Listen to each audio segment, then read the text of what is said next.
Guys, today our topic is species. Cats and dogs. These animals look very different, but you can tell which animals are cats and which are dogs.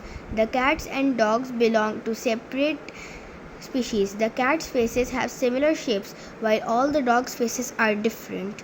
A species is a group of organisms that share the same characteristics. Nearly 2 million species have been recorded, and biologists estimate that at least 5 million species exist. Distinguishing species. How can we decide which animals belong to the same species? Sometimes members of the same species can look the same. Scientists use this definition to clarify whether living things are the same species. Members of a species can breed with each other and produce offspring that are able to breed. Members of different species can't usually breed with each other, but there are exceptions.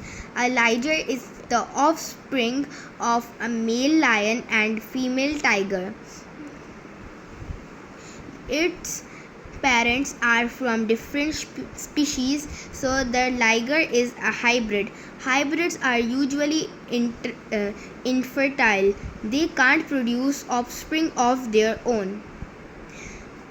Unfortunately, breeding experiments take a long time and animals don't always cooperate, so decisions about species can be difficult.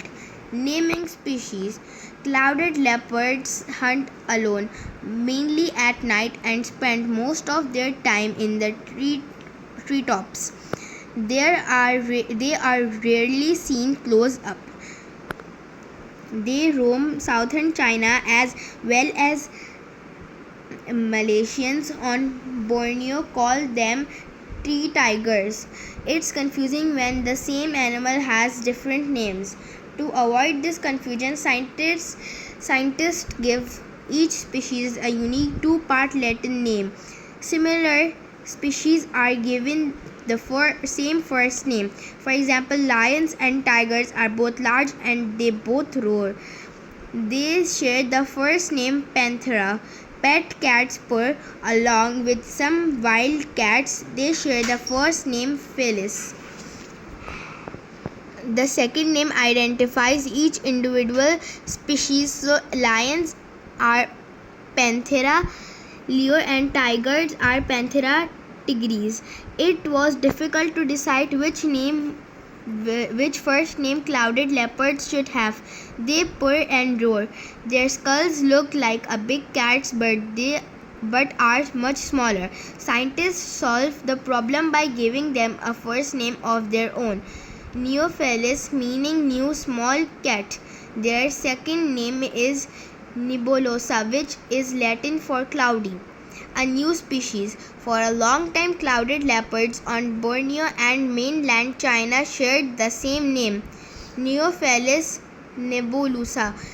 Then scientists checked to see if they really were the same species. Instead of trying to breed the clouded leopards, scientists compared the genes in their cells. They found that they were as different as the genes of lions and tigers. The animals on Borneo became a separate species and were given a new name, Neophelis drd.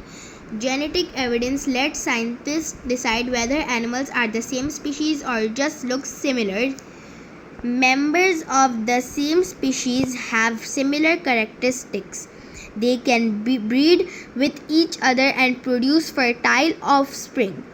Each species has a unique two-part scientific name. Classification. Putting animals in groups. How do you store data about 2 million species, and how can you make sure they all have different names? To make those jobs easier, scientists put similar species together. They use their similarities and differences to sort them into groups and subgroups. This is classification. Scientists everywhere use the same system. Most species can be classified as plants or animals. The difference between them is that animals feed on other living things while plants make their own food.